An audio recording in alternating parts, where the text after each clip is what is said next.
अस्सलामुअलैकुम। Programme social review के एक और एपिसोड के साथ मैं हूं आपकी मेज़बान ऐमन मंजूर। अपने आज के इस प्रोग्राम में हम बात करेंगे पाकिस्तान में आने वाले सैलाब के बाद की सूरत हाल के हवाले से। आलमी इदारा सेहत और मुकामी हुक्काम के मुताबिक पाकिस्तान में मौजूदा सैलाबी सूरत हाल में पानी से पैदा होने वाली बीमारियां तेज़ी से फैल रही हैं। यूनिसेफ के मुताबिक सैलाबज़दा इलाकों में लाखों बच्चे और ख़वातीन ख़तरे में हैं। हालिया सैलाब के नतीजे में अब तक 1160 से ज़्यादा अफराद जाँ बहक जबकि 33 मिलियन से ज़ायद अफराद मुतासर हो चुके हैं। बैनुल-अक़वामी इदारा बराए अतफ़ाल की एक रिपोर्ट के मुताबिक इस जनूबी एशियाई मुल्क में सैलाब की वजह से बच्चों को पानी से पैदा होने वाली बीमारियों के साथ साथ ग़िज़ाई किल्लत का सामना है। आइंदा माह सैलाब ज़दा इलाकों में तकरीबन 73,000 ख़वातीन के यहाँ बच्चों की पैदाइश मुतवक्के है, जिन्हें हुनरमंद नर्सों के साथ साथ नौज़ायदा बच्चों की देखभाल के लिए मदद की ज़रूरत होगी। सैलाब के नतीजे में 888 क्लिनिक्स और अस्पताल मुकम्मल तौर पर तबाह या उनको नुकसान पहुँचा है। इंफ्रास्ट्रक्चर को पहुँचने वाले नुकसान ने मुतासरा अफराद के लिए सेहत की खदमात तक रसाई को मज़ीद मुश्किल बना दिया है। हुकूमत सिंध की जानिब से मुतासरा इलाकों में 4,210 मेडिकल कैंप लगाए गए हैं ताकि पानी से पैदा होने वाली बीमारियों और जल्द के अमराज के मुतासरीन का फौरी तौर पर इलाज किया जाए। पाकिस्तानी हुक्काम को रेस्क्यू के अमल में पाकिस्तानी फ़ौज, इमदादी कारकुनों और रज़ाकारों की हिमायत हासिल है, जिनकी जानिब से मुतासरीन को महफूज मकामात पर मुंतकिल करने के लिए कोशिशें की जा रही हैं। फ़ौज के हेलीकॉप्टर्स के ज़रिए सैलाब ज़दगान को निकाला जा रहा है और दूर दराज इलाकों में खुराक का सामान पहुंचाया जा रहा है। रेस्क्यू और रिलीफ ऑपरेशन में मदद के लिए 6,500 फ़ौजियों को तैनात किया गया है। इसके अलावा इमदादी कारकुन सूबे सिंध और पंजाब के दूर दराज देहात में फंसे हुए लोगों को निकालने के लिए कश्तियों का इस्तेमाल भी कर रहे थे। आलमी इदारे सेहत की जानिब से बीमारियों के फैलाव की वार्निंग से एक दिन कबल ही पाकिस्तान में हुकूमती अहदेदारों ने कहा कि मुल्क के सैलाब से तबाहशुदा इलाकों की तामीर नौ के लिए तकरीबन 10 अरब डॉलर लगेंगे। इस तमाम तर सूरत हाल पर बात करने के लिए हमारे साथ आज मौजूद हैं समाजी रहनुमा अदील अहमद, जो सैलाब मुतासरीन के लिए इमदादी सरगर्मियों में मसरूफ़ हैं, जबकि डॉक्टर हुमैरा रसूल भी हमें इस प्रोग्राम में ज्वाइन करेंगी, जो हाल ही में सैलाब मुतासरीन के लिए लगाए जाने वाले मेडिकल कैंप का हिस्सा बनी हैं और सिंध के मुख्तलिफ इलाकों में सैलाब मुतासरीन की सूरत हाल देख कर आई हैं। अपने दोनों मेहमानों से गुफ्तगू का आगाज़ करेंगे, लेकिन एक ब्रेक के बाद।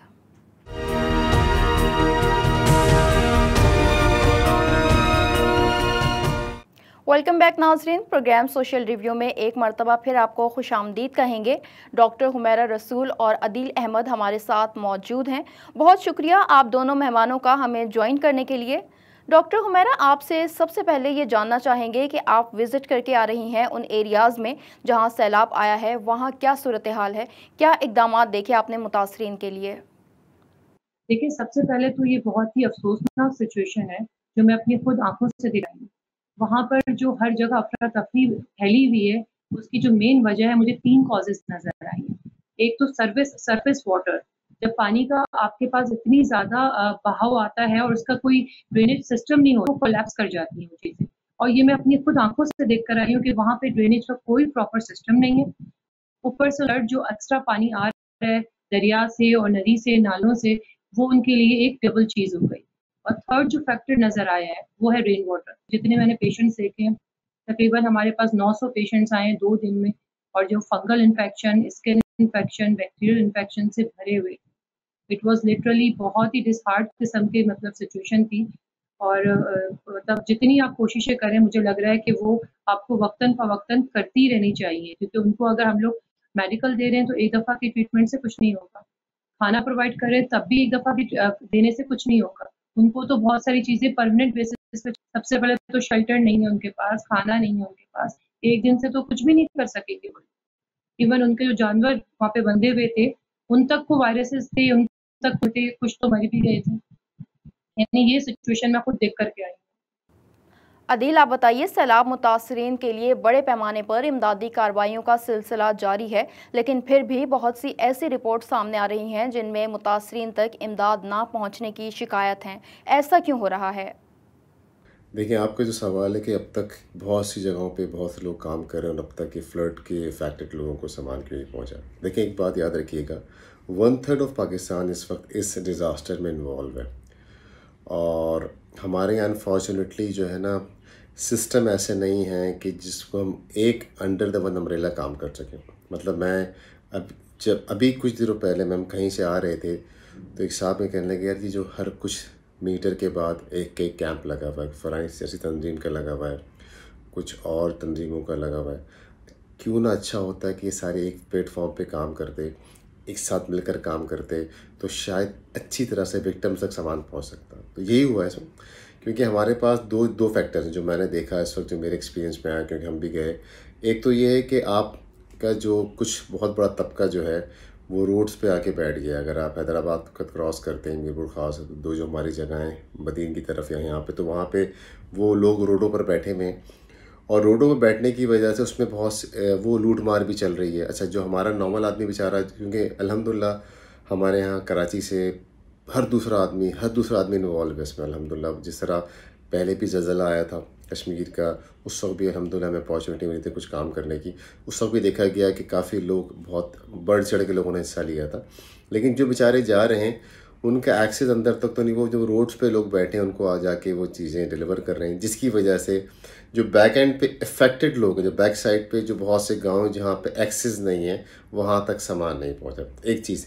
सेकंड चीज़ ये, अगर हमारी तमाम तंजीमें जो काम करें, पॉलिटिकल तंजीमों से तो एक्सपेक्टेशन अब मेरे ख्याल से उनसे करना या गवर्नमेंट से करना तो फजूल है, इसको तो अलग डिबेट है। जो प्राइवेट ऑर्गेनाइजेशंस काम कर रही हैं वो भी अपनी ब्रांडिंग से हटकर अगर एक काम पर आ जाएं, कोई ऐसा प्लेटफॉर्म बना दें कि सब मिलकर एक जगह काम कर सकें, तो हमारे रिसोर्सेज सही तरीके से आगे डिस्ट्रीब्यूट हो सकते हैं।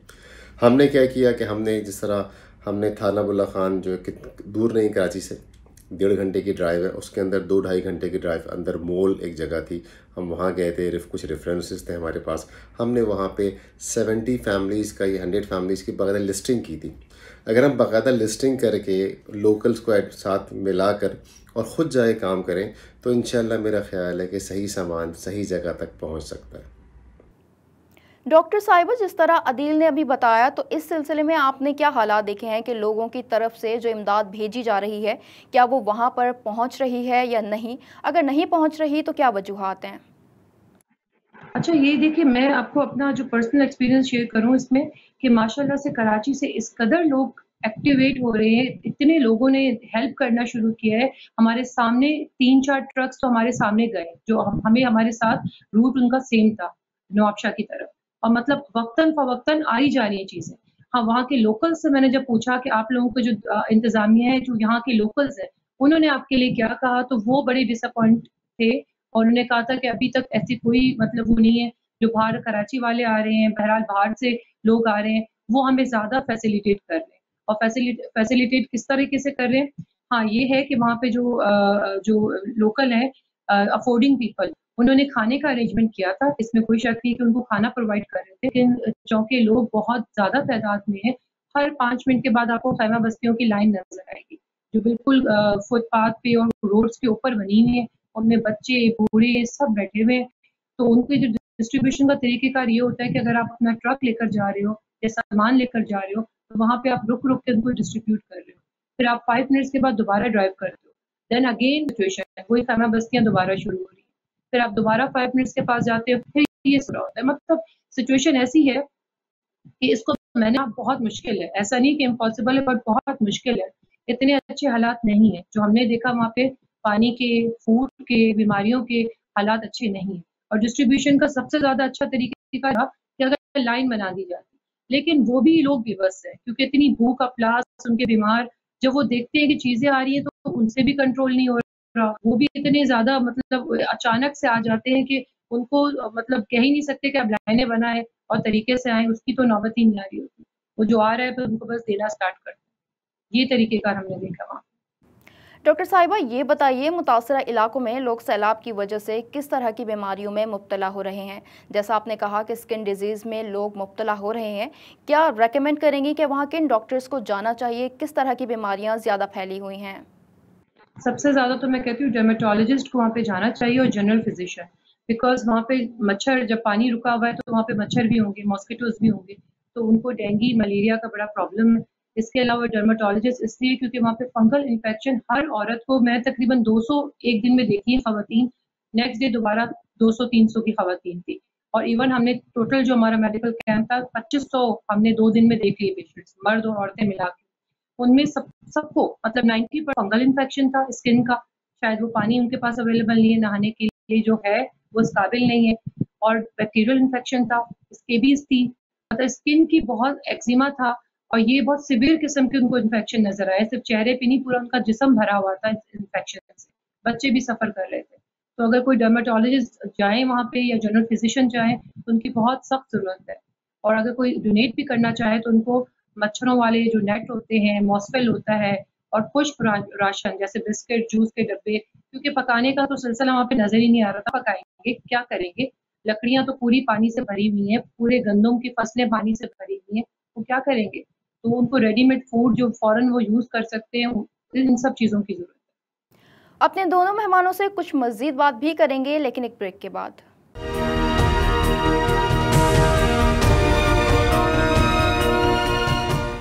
वेलकम बैक नाजरीन। पाकिस्तान में सैलाब के बाद रोनुमा होने वाले हालात की बात हो रही है। डॉक्टर हुमैरा रसूल और अदील अहमद हमारे साथ मौजूद हैं। अदील, आपकी तरफ आएंगे और जानना ये चाहेंगे आपसे कि जो सामान मुतासरीन के लिए भेजा जा रहा है उसमें कौन सी अशिया ज़्यादा भेजनी चाहिए जिनकी वहाँ ज़्यादा ज़रूरत है। दूसरी बात, जब सामान की आप बात कर रही हैं, देखिए बात दरअसल ये है कि हमें थोड़ा सा ना स्टेज वाइज डिस्ट्रीब्यूट करना चाहिए। इसके फेजेस होंगे डिज़ास्टर के। ये पहला फेज़ है जिसमें आप लोग आपके बेघर हुए हैं, खाने पीने कुछ नहीं है, माल मवेशी मर गए उनके, आपने खाना पहुंचा दिया।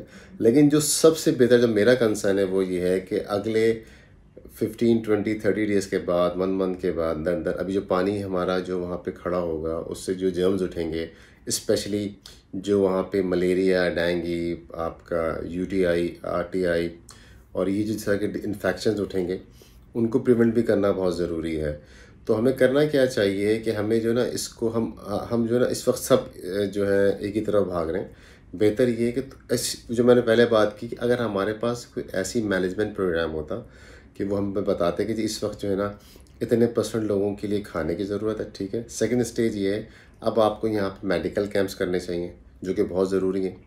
थर्ड स्टेज जो कि बड़ी इंपॉर्टेंट है, हम अक्सर लोग उसको नहीं देख रहे। अभी सिंध के अंदर तो चलें गर्मी है, जो सैलाब का इलाका हमारा नॉर्दर्न एरिया में सैलाब आए या कोहिस्तान में आए, कुमराट की तरफ, सवात में, वहाँ तो ठंड आ चुकी है और उन बेचारों के लिए तो पहनने को कपड़े नहीं हैं। तो आप ये कर सकते हैं, जो हमारे पास जो कुछ लोग काम कर रहे हैं, अगर वो यहाँ से, क्योंकि अभी एक्सेस में इशू है, हाईवेज़ पे मसले हैं फ़िलहाल सिंध से बाहर निकलने के, लेकिन जो लाहौर और मुल्तान से या फिर इस्लामाबाद से काम कर रहे हैं उनको चाहिए कि वो जो लुंडे वगैरह के हमारे स्वेटर्स वगैरह होते हैं, इस तरह की चीज़ें जमा करें और उन इलाकों में पहुँचाएँ, क्योंकि आप सर्दी से बचेंगे तो सर्वाइवल आपके लिए ईजी होगा। और मेडिकल कैंप की इंपॉर्टेंस को कोई ना भूले, बहुत इंपॉर्टेंट है। मैंने 2010 के अंदर भी सैलाब पे काम किया और बहुत बुरा हाल था। लेकिन चीज़ें जो बच्चों के इन्फेक्शंस देखे थे हमने, इतना बुरा हाल था कि मैं आपको अगर कुछ उसकी फ़ोटोज़ में बस शायद पड़ी होंगी, बहुत बच्चों की टांगें सड़ रही थी, कुछ लोग बेचारे माजूर हो गए थे, क्योंकि उसके ऊपर शुरू में फोकस किया सब ने, NGOs ने, और उसने कुछ लोगों ने अपनी रेटिंग बढ़ाने के लिए किया, उसके बाद सब खामोश होकर बैठ गए। तो अभी तो इसकी जो इफ़ेक्ट्स हैं वो 6 to 8 मंथ्स तक, मेरा ख्याल है कि फ़ैब तक इसके असरात रहेंगे, तो हमें फ़ैब तक की प्लानिंग करनी चाहिए। डॉक्टर साहिबा, किस तरह के कपड़ों की ज़रूरत है, किस तरह का मौसम है वहाँ पर, लोग कैसा लिबास पहनते हैं? नहीं, वहाँ पे जो सिचुएशन है वहाँ पे तो अच्छी खासी गर्मी है। नवाबशाह तो मशहूर है, वहाँ पे गर्म शहर है। उनको कपड़ों की ज़रूरत है, शूज़ की ज़रूरत है। देखिए अभी वो सिचुएशन नहीं है कि वहाँ पे कोई बर्फ़बारी हो रही हो या बहुत उनको सर्दी वाले कपड़े और रज़ाई चाहिए। ऐसा मेन जो चीज़ें हैं उनको कपड़े चाहिए, जो नॉर्मल कपड़े होते हैं समर के, और शूज़ चाहिए, और रेडीमेड फूड आइटम जो फ़ौरन वो यूज़ कर सकें, दूध, चिप्स, चने, इस टाइप की चीज़ें जो उनको पकाना ना पड़े। पकाने वाला सिस्टम मैंने नहीं देखा किसी के पास। तो फिर वो चीज़ें चाहिए। आप बना करके अब लाते हो बिरयानी और सब चीज़ें, तो आप वो डिस्ट्रीब्यूट करें। बाकी कपड़े नॉर्मल जो चल रहे हैं समर के, वो चाहिए। अदील, हमेशा की तरह इस मर्तबा भी हर पाकिस्तानी सैलाब मुतासरीन की बढ़ चढ़ कर मदद करता नज़र आ रहा है, लेकिन इन्हीं में ऐसे लोग भी शामिल हैं जो इमदाद तो जमा कर रहे हैं लेकिन ये मुतासरीन तक नहीं पहुँच रही। क्या इन हालात में भी लोगों में खौफ खुदा नहीं? देखिए, जो आपने बात की, ऐसा ही है कि बहुत सी ऐसी इदारे हैं जो फंडिंग भी कर रहे हैं, और उसके ऊपर जबकि मैं बहुत अच्छा लगा मुझे, बहुत से हमारे यूट्यूबर्स हैं, बेसिकली बहुत बड़े यूट्यूबर्स हैं, उन्होंने बाकायदा ख़ुद भी जाके काम किया। तो जिस तरह मैं नहीं चाह रहा था कि जब मैं गया तो मैं नहीं चाह रहा था कि मैं इसकी वीडियो बनाऊँ, लेकिन मैंने वीडियो इसलिए बनाई थी, कुछ लोगों ने डेफ़िनेटली हमें कुछ फ़ंड्स भिजवाए थे, तो मुतमईन हो जाएँ कि आपके फ़ंड्स कहाँ लगे हों, क्योंकि हमने तो खुद जाके एक्टिविटी की। तो मैंने जैसे बताया कि हमने कोशिश की तो ऑर्गेनाइज़ होके मतलब एक लिस्टिंग बना के जाएँ। तो ऐसी बहुत सी ऑर्गेनाइजेशन डेफ़िनेटली अभी हैं जहाँ पे फंडिंग हो रही है, क्योंकि बहुत से लोगों के लिए हमेशा से अपॉर्चुनिटी बन जाता है। इस तरह का डिज़ास्टर उनके लिए अपॉर्चुनिटी, अल्लाह माफ़ी दे। और अल्लाह बल इस तरह पिछले पास्ट में कुरान में बहुत सी कौमों का ज़िक्र भी है कि इस तरह की पे अल्लाह ताला ने उन पूरी पूरी कौमों को गर्क कर दिया है। इस एक्टिव हमारे लिए अपॉर्चुनिटी है, इसमें कोई दो राय नहीं है कि बहुत से लोगों की अपनी सबीलें खुल गई।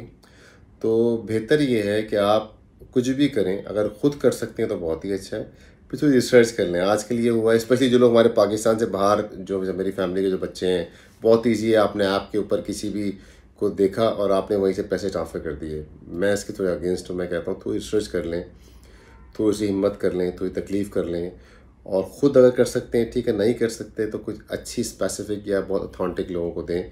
जिस तरह हमारे पास बहुत से ऐसे मदारिस हैं जिनके बहुत अच्छे काम हो रहे हैं, उनके वो ट्रस्ट मैंने खुद देखा कि अंदर से जाए काम कर रहे हैं, कुछ और भी इदारे अच्छे काम कर रहे हैं, तो बेहतर है ऐसे इदारों को दिया जाए।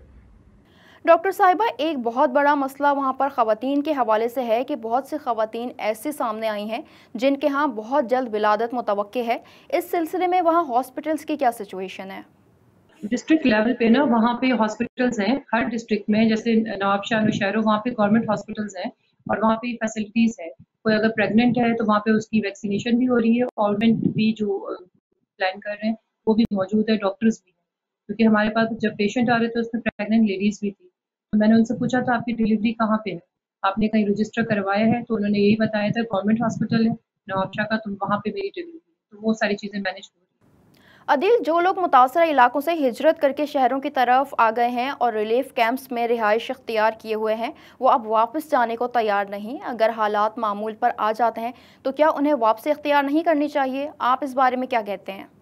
ये जो आप कह बात हमेशा से हुआ कि लास्ट टाइम भी हुआ था कि जब ये फैक्ट्रीज आए थे कराची की तरफ, तो आपने देखा कि सोराब रोड के ऊपर, जो कि बड़ी करोड़ अरबों रुपए की ज़मीन है, उस पर बाकायदा आके ये बैठ गए थे। इसमें दो तरह के लोग हैं, एक बहुत बड़ी माफिया भी है जो लैंड माफिया, उनके लिए एक अपॉर्चुनिटी बन जाती है कि इनके थ्रू आप बहुत से बड़े इलाकों पे बैठा के आप जब बैठ जाते हैं तो आपको हटाना बहुत मुश्किल है, ये इशू रहेगा। अब यहाँ पे गवर्नमेंट का काम है, गवर्नमेंट किस तरीके से इनको जो है अकोमोडेट करती है, और गवर्नमेंट ही चाहे तो हर काम कर सकती है, तो गवर्नमेंट को चाहिए कि उसको प्रॉपर तरीके से अकोमोडेट करे, वरना ये इश्यूज़ आएंगे।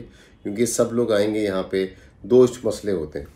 आपने देखा है कराची के अंदर हमारे स्ट्रीट पे बैगर्स और स्ट्रीट क्राइम बहुत बढ़ गया है और बढ़ जाता है, और जब भी इस तरह का कोई वाक़या होता है और ये जब लोग आते हैं वहाँ से यहाँ पे कराची की तरफ, या कोई लोग इस्लामाबाद की तरफ आते हैं, ये जो बड़े शहरों की तरफ आते हैं वहाँ से, तो वहाँ पे क्राइम बढ़ता है। अच्छा, उसमें फिर बहुत मुश्किल हो जाता है क्योंकि इनके पास कोई जगह तो होती नहीं है इनको पकड़ना या कुछ और करना। तो हमारे यहाँ ये एक बड़ा फुकदान, और इनके आने के बाद जब जिन जगहों में बैठते हैं उन जगहों से खाली कराना बहुत मुश्किल हो जाता है। तो उसको थोड़ा सा गवर्नमेंट को चाहिए ऑर्गेनाइज़ कर लें, वरना ये फिर जैसे पहले भी होता रहा है, बड़े मसाइल होते हैं। तो इसको मैं समझता हूँ कि बहुत फोकस करके करना चाहिए। डॉक्टर हुमैरा, हुकूमत या इंतज़ामिया कितनी एक्टिव है इक़दामात के लिए, या सिर्फ एनजीओज़ काम कर रही हैं इन इलाकों में? देखिए, ऐसा नहीं है कि हुकूमत नहीं कर रही है, हुकूमत भी कोशिश कर रही है, लेकिन अगेन वो लोग इतने ज़्यादा हैं कि अगर एक दिन चले हुकूमत की तरफ से वहाँ पे कैंप लग भी और उसके बाद ट्रीटमेंट भी हो गई, बट एक दिन की तो कहानी नहीं है। उनको तो रोज़ खाना चाहिए, उनको तो रोज़ दवाई चाहिए, तो वो अपनी कोशिशें कर रहे हैं। इसलिए बोला जा रहा है कि जितने भी एनजीओज़ हैं, गवर्नमेंट ऑर्गेनाइज़ेशंस हैं और इवन जो इंडिविजुअल लेवल पे लोग हैं, सब मिल के काम करें, क्योंकि एक आप हुकूमत के ऊपर छोड़ के नहीं बैठ सकते कि हुकूमत करे। अकेली हुकूमत इसको इस पूरे जो मसले को सॉल्व कर ही नहीं सकती, एक हुकूमत के ऊपर नहीं डाल सकती। ये सबका भी पाकिस्तानी है, सबका ये फ़र्ज़ है कि वो इस मौके पे खुद जाएँ, इंडिविजुअल लेवल पे जाएँ, किसी एनजीओ के थ्रू जाएँ और ये सारी चीज़ें उनकी हेल्प किसी भी लेवल पे हो सकता है, चाहे फ्री मेडिकल कैंप हो, डिस्ट्रीब्यूशन हो। हुकूमत अपनी तरफ से तो कोशिशें कर ही रही होगी, लेकिन लोग बहुत ज़्यादा हैं। वहाँ पे जो डिज़ास्टर आया वो बहुत हाई लेवल का आया हुआ है। एक इलाका हुकूमत कवर कर दे, वो तो पूरे के पूरे इलाके ही डूबे हुए हैं सिंध के। अदील, समाजी तंजीमों की जानिब से तो काफ़ी काम देखा जा रहा है, हुकूमती सतह पर किए जाने वाले काम में कितनी बेहतरी की ज़रूरत है? देखिए सानिया, ये जो वाक़या कोई छोटा नहीं है, अप्रॉक्सीमेटली 13 to 1500 लोग जो है ना वो उनकी मोर्टेलिटी, उनकी एक्सपायरीज जो हमारे पास है, उनकी अमवात की वो आई, जो कि अभी हम कैलकुलेट नहीं कर सकते, क्योंकि फ्लड है बहुत जगहों पे एक्सेस नहीं है। ये सब अभी हम जो मैं समझता हूँ उससे ज़्यादा नुकसान हुआ होगा। सबसे बड़ा नुकसान जो हुआ है वो इन लोगों की माल मवेशी जो है उनके लिए पूरे साल की इनकी आमदनी होती है। जो आप बात कर रहे हैं कि जी समाजी तंजीमें तो काम कर रही हैं, गवर्नमेंट के लिए फिर मैं कह रहा हूँ कि इस तरह की जो अजीब सी मैं बात कर रहा हूँ, मुझे बहुत अफसोस भी होता है कहते हुए कि इस तरह के जो डिज़ास्टर जो हमारी गवर्नमेंट के लिए, हमारे पिछले पास्ट गवर्नमेंट्स के लिए भी और आगे भी देखते हैं कि उनके लिए अपॉर्चुनिटीज़ बन जाते हैं, कि उनको डेफिनेटली फंडिंग्स आती हैं और चीज़ें आ रही होती हैं, लेकिन वो पैसा सही नहीं लगता। मतलब उस पैसे को जिस तरह लगना चाहिए, अगर गवर्नमेंट उस पैसे का कुछ हिस्सा भी सही तरीके से खर्च कर ले, मैं बोलता हूँ 10% भी लगा देना भाई, तो कम से कम आपके यहाँ जो इफ़ेक्टिव्स हैं उनके ये हालात ना हो। कश्मीर के ज़लज़ले के अंदर हमें इत्तफाक से काम करने का मौका मिला। हमने देखा कि गवर्नमेंट लेवल पे तो पता नहीं कितनी फंडिंग्स आई होंगी, क्या कुछ हुआ, कभी हमारा हार किसी के पास से निकल आता है, हिस्ट्री हमारे पास मौजूद है, ठीक है। तो अल्लाह भला करे, वो उसका अगर कुछ लग जाता तो माशाल्लाह बहुत अच्छे किस्म की उनको रिहेबिलिटेट करके एक अच्छे ने पूरी कॉलोनीज़ बना सकते थे। इतनी फंडिंग आई थी उसमें। अभी भी ऐसा ही होगा। हम तो दुआ ही कर सकते हैं। अब जो समाजी तंजीमें काम कर रही हैं माशाल्लाह, वो अपने लेवल पे बहुत अच्छा काम करते हैं बेचारे, अपनी मदद जाते हैं और ख़ुद ही वो जिस तरह हम लोग हैं, हमारे पास तो कोई तंजीम नहीं है, पर जो हमारा ग्रुप है, कोई दोस्त हैं, उनसे कहने पे उन्होंने, किसी ने कहा कि आप मेरी तरफ से आटा ले जाएं, किसी ने कहा चावल ले जाएं, किसी ने कहा मेडिसिन ले जाएं। तो इस तरह करके एक आपका जॉनरा बन जाता है, इस तरह करके आपका एक पूरा ग्रुप बन जाता है। तो मकसद कहने का ये है कि गवर्नमेंट से तो उम्मीदें ना पहले थी ना अभी हैं। मतलब क्योंकि आपको भी बात बताऊँ मैं, जो मैंने 2010 में इन जगहों पे जहाँ भी सैलाब आया है नॉर्दर्न एरिया में, मुझे इत्तफाक से उस वक्त भी, क्योंकि मैं एज ए ट्रैवलर, आपको पता है कि पूरा पाकिस्तान घूम रहा होता हूँ, पूरे पाकिस्तान में लोगों से कांटेक्ट है अल्हम्दुलिल्लाह। तो वहाँ पे जो 2010 में डिज़ास्टर्स हुए थे ना, सेम डिज़ास्टर हैं, वही ब्रिजेस, वही होटल्स, वही जगहें उड़ी हैं। क्यों उड़ी हैं, इस पर कोई बात नहीं कर रहा। यार आप ही की अथॉरिटी ने जहाँ जो पानी की गुज़रगाहें हैं, जो पानी की चैनल्स हैं, उनके ऊपर तामीरात की हुई हैं, और ये तामीरात के लिए बाकायदा ऑर्डिनेंस है हमारे यहाँ कि हम जो हैं इन तामीरात के ऊपर अब यहाँ पे तामीरात नहीं कर सकते। ऑर्डिनेंस हमारे अमेरिका वगैरह में इसके बाकायदा, अमेरिका, कनाडा, इंग्लैंड के अंदर बाकायदा इनका अलग डिपार्टमेंट है। और बड़ी मज़े की बात है, मुझे किसी ने बताया कि डिपार्टमेंट हमारे मुल्क में भी है। वो डिपार्टमेंट क्या करता है, अल्लाह आप बेहतर समझते होंगे कि उस डिपार्टमेंट का काम सिर्फ़ और सिर्फ शायद तो उससे जो है ना पैसे कमाना है। क्योंकि जब 2010 में तबाही उसी जगह पे आई और अब दोबारा उसी जगह पे, वहीं पे जो उड़ी जगह थी, दोबारा वहाँ घर बन गए या होटल्स बन गए, तो ये आपने कैसे बनाए? बगैर अप्रूवल के तो नहीं बने। अप्रूवल देने वाली भी गवर्नमेंट है, और अप्रूवल गवर्नमेंट सबसे बड़ी बेनिफिशरी। सैलाब आए तो गवर्नमेंट बेनिफिशरी है, सैलाब से पहले गवर्नमेंट बेनिफिशरी है। हमारे मुल्क का बड़ा अजीब निज़ाम है, तो इसको हमें चेंज करना पड़ेगा, हमें देखना पड़ेगा। हम ये कहते हैं जी हम उसके ख़िलाफ़ कानूनी कार्रवाई करते हैं जिसने अल्लाह भला करे होटल बनाया। अरे आप उसके ख़िलाफ़ क्यों नहीं कर रहे जिसने अप्रूवल दी है, चाहे वो किसी तंजीम से भी हो। हर पॉलिटिकल तंजीम अपने वोट बैंक के लिए लोगों को, मतलब उनको मोटिवेट करने के लिए या उनको क्या कहते हैं अकोमोडेट करने के लिए ऐसी चीज़ें अप्रूवल कर रही होती है। खुदा के लिए ऐसा ना करें। आपकी नेगेटिविटीज़ की वजह से, आपकी वजह से कितना जानी नुकसान होता है। तो हमें देखना ये चाहिए, हमारे इदारों को देखना चाहिए कि भाई जहाँ पे पहले जहाँ एग्जैक्टली, क्योंकि देखें आपको ये बात पता होगी कि हमारे महकमे मौसमियात ने पहले बता दिया था कि डिज़ास्टर होना। सेम मरी वाला वाक़या था, आपको पहले पता था कि यहाँ पे स्नो पड़नी है, स्नो की इंटीग्रिटी इतनी हाई होगी। उसके बावजूद आप ही के लोगों ने रास्ते खोले थे, आप ही नहीं लोगों को जाने को कहा था, लोग वहाँ पहुँचे थे। तो अगर हमारा सिस्टम ऐसा, इसी तरह यहाँ पे हुआ कि यहाँ पे भी पहले पता था कि बारिशें होनी है, मानसून की भी पता था कि इतनी तबाही होने का आइडिया, लेकिन तो आपने प्रिवेंशन कुछ कर भी नहीं सकते थे। आपने पानी के रास्तों में तो जगहें बनाई हुई हैं। सबसे पहले गवर्नमेंट को चाहिए, अब गवर्नमेंट या कोई ऐसा अल्लाह ताला को इसको त्यारा हो जो इस पर काम करे कि भाई या इन जगहों पे तामीरात ना हो। तामीर कराने वाला बग़ैर अप्रूवल के तामीर नहीं करता, उसको डेफिनेटली सर्टन डिपार्टमेंट से एनओसीज़ लेनी पड़ती हैं, और एनओसीज़ के पीछे खर्चा करता है वो। तो उनको भी पकड़ा जाए कि जो लोग की अप्रूवल से ये जगहें बनी, क्योंकि 2010 वाली जगह अब जगह में कोई फ़र्क नहीं। तो मैं ये कहता हूँ कि गवर्नमेंट से वैसे तो उम्मीदें नहीं हैं, गवर्नमेंट कुछ करेगी तो every disaster would be probably a good opportunity for the government. तो ये है, समाजी तंजीमें माशाल्लाह कर रही हैं। जिस तरह लगता है कि ये प्राइवेटाइज, हम जो कहते हैं प्राइवेटाइजेशन, तो हमारे यहाँ भी ऐसा ही है, प्राइवेटाइजेशन ही है। प्राइवेटाइजेशन के थ्रू ही काम हो रहा है, जो लोग कर रहे हैं पे तौर पे कर रहे हैं। आखिर में डॉक्टर हुमैरा, ये बताइए कि आपका अंदाज़ा क्या कहता है, ये तमाम तर सूरत हाल वापस मामूल पर आने में कितना वक्त दरकार होगा? अच्छा, हम दुआ कर सकते हैं कि अल्लाह करे, अल्लाह ताला इस मुश्किल को हमारे लिए आसानी में तब्दील कर दे और ये मुश्किल मरहले जल्दी से ख़त्म हो जाए। जहाँ तक मैंने आइडिया लगाया तो इसमें काफ़ी टाइम लगेगा। अब आप देखिए, इसमें जो पानी है, सबसे पहले तो उसका ड्रेनेज चाहिए।